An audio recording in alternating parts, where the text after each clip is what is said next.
SS exam गुरुजी channel पर आप सभी बच्चों का बहुत-बहुत स्वागत है। फिर से अब हम उपस्थित हुए हैं आपके साथ एक खास वीडियो लेकर जो कि बन होने वाली है हमारी 12th क्लास की फिजिक्स की।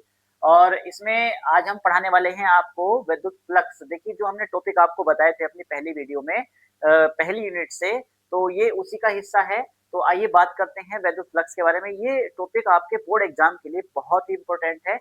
तो बात करते हैं विद्युत फ्लक्स। हालाँकि ये चीज़ें आपको लिखी हुई है, आपको नोट्स भी मिलेगी लिखी हुई। तो हमारा मकसद है आपको उस नोट्स की तैयारी कराना, ठीक है ना? तो आप यहाँ पर समझिएगा कि विद्युत फ्लक्स होता क्या है? इसको इंग्लिश में बोलते हैं इलेक्ट्रिक फ्लक्स, ठीक है? इसमें क्या होता है, इसमें एक पृष्ठ होता है। देखिए विद्युत फ्लक्स जो होता है ना, वो इसमें एक पृष्ठ होता है जिसका क्षेत्रफल A है। क्या है? क्षेत्रफल A। ये आपको प्यारा-सा चित्र यहाँ पर दिखाई दे रहा है। इसमें ये जो लाइनें हैं, ये बल रेखाएँ हैं जो कि विद्युत क्षेत्र को रिप्रेजेंट करती हैं, ये प्रदर्शित करती हैं, जिसे हम ई से लिखते हैं। समझ में आ गई बात? तो विद्युत फ्लक्स होता क्या है? तो जानकारी लेते हैं विद्युत फ्लक्स के बारे में कि विद्युत क्षेत्र में ये क्या है? ये विद्युत क्षेत्र है। इस क्षेत्र के अंदर ये पृष्ठ रखा हुआ है। तो किसी पृष्ठ यानी कि विद्युत क्षेत्र में स्थित किसी पृष्ठ से गुजरने वाली बल रेखाओं की संख्या, किसकी? बल रेखाओं की संख्या को उस पृष्ठ से बद्ध विद्युत फ्लक्स कहते हैं। यानी कि इस पृष्ठ के अंदर से होकर गुजरने वाली जो बल रेखाएं हैं, उनकी जो संख्या होती है वो क्या कहलाती है? वो विद्युत फ्लक्स कहलाती है। इसे फाई ई से प्रदर्शित करते हैं। किससे प्रदर्शित करते हैं? फाई ई से। अर्थात ये जो क्या है, ये यहाँ पर देखिए ये बल रेखा की दिशा ऐसे है ई, और ये हमारा डी ए, ये है क्या? इसको हम एक अल्पतम क्षेत्रफल माना है डी ए। क्या माना है? ये अल्पतम क्षेत्रफल है, यानी छोटा मान है।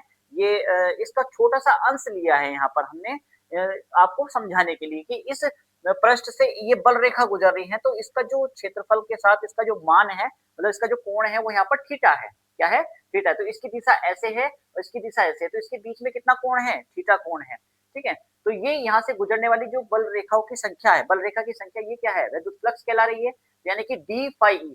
तो इतने क्षेत्रफल से निकलने वाला जो फ्लक्स है वो हमारा डी फाई ई है, जिसका मान है E vector dot D A vector. ठीक है?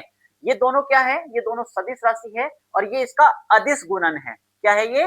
अदिश गुणन है। तो ये अदिश गुणन डी जो E D A cos theta आता है। अगर ये सदिश गुणन होता तो साइन थीटा आता, ठीक है ना? लेकिन ये क्या है? ये अदिश गुणन है। तो हमारा डी फाई ई बराबर E D A cos theta हो जाएगा।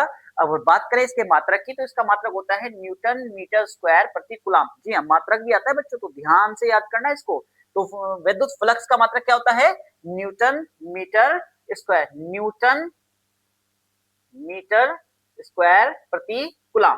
क्या होता है? न्यूटन मीटर स्क्वायर प्रति कूलम इसका मात्रक होता है।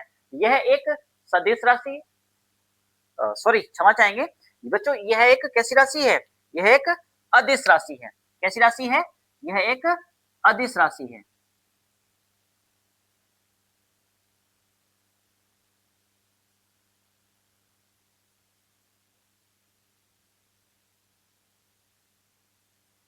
यह एक अदिश राशि है, ठीक है? और इसकी विमा होती है ML3 T-3 A-1। ओके, तो यह क्या है? अदिश राशि है। इसकी विमा ML3 T-3 A-1 होती है। तो मैंने आपको बताया था कि मैं बहुत जल्द आपके लिए एक वीडियो बना के लाऊंगा जिसमें हम विमा निकालना सीखेंगे कि इसमें विमा हम कैसे आसानी से निकाल सकते हैं और किन किन विमाओं को हम याद रखकर किसी भी राशि की विमा हम यहाँ पर निकाल सकते हैं। तो हम यहाँ पर बात कर रहे थे कि इसकी जो क्या होती है, इसकी दो स्थिति होती है। यहाँ पर जो कोण है, देखिए यहाँ पर डी ए वेक्टर और ई वेक्टर के बीच में थीटा कोण है। तो थीटा कोण के हिसाब से हम यहाँ पर दो स्थितियों पर बात करेंगे कि जब कोण जीरो होता है, जब थीटा का मान जीरो होता है, तो यहाँ पर जीरो रखने पर कोस जीरो की वैल्यू एक होती है, तो ये हमारा ई डी ए वेक्टर, यानी कि मैं यहाँ पर तुम्हें बता देता हूँ कि इससे बताता हूँ मैं ये, अगर पृष्ठ के क्षेत्रफल की जो दिशा है वो ये है, क्या है? डी ए है, और इसकी दिशा भी इधर की तरफ है, तो इसका मतलब क्या है? यहाँ पर जीरो होगा। तो यहाँ से जो बल रेखा है वो ज्यादा से ज्यादा गुजरेगी, मैक्सिमम गुजरेगी, इसलिए यहाँ पर डी फाई ई का मान क्या होगा? अधिकतम होगा।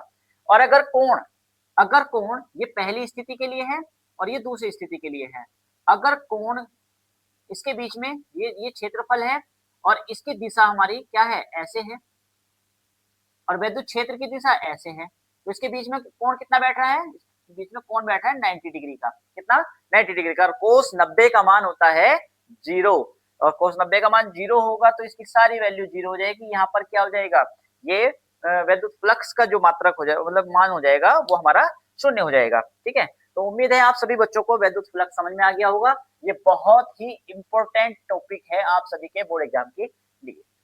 तो चलिए चलते हैं हम अपने अगले टॉपिक की ओर। हमारा अगला टॉपिक है गॉस का नियम। पिछले टॉपिक में हमने आपको ये समझाया था कि विद्युत फ्लक्स के बारे में, ये विद्युत फ्लक्स पर ही आधारित है, ठीक है ना। तो गॉस का नियम जो है ये काफी एग्जाम में कई बार पूछा भी गया है, इसका जो गणितीय रूप है ये कई बार पूछा गया है। और ये गॉस का नियम इंपॉर्टेंट इसलिए है क्योंकि ये आपके फिजिक्स के वैद्युत चुंबकीय तरंगों के चैप्टर में ये मैक्सवेल के समीकरणों में इसका उपयोग किया गया है, ठीक है ना। तो गॉस का नियम, गॉस के नियम के अनुसार किसी बंद पृष्ठ से गुजरने वाला वैद्युत फ्लक्स फाई ई उस पृष्ठ द्वारा परिबद्ध कुल आवेश Q का क्या होता है, 1/ε0 गुणा होता है। यानी कि किसी बंद पृष्ठ से जो गुजरने वाला वैद्युत फ्लक्स है, कोई भी पृष्ठ है, ये कोई भी पृष्ठ होगा, इस पृष्ठ से होकर गुजरने वाला जो वैद्युत फ्लक्स होगा, फ्लक्स क्या होता है, बल रेखाओं की संख्या, बल रेखाओं की संख्या, यानी कि जो बल रेखा गुजरेंगी उसकी संख्या क्या कहलाएगा, यहाँ पर ये वैद्युत फ्लक्स कहलाएगा। तो किसी बंद पृष्ठ से गुजरने वाला जो वैद्युत फ्लक्स फाई ई उस पृष्ठ द्वारा परिबद्ध, यानी कि इस पृष्ठ के द्वारा जो परिबद्ध है कुल आवेश Q, उसका क्या होता है, 1/ε0 गुणा होता है।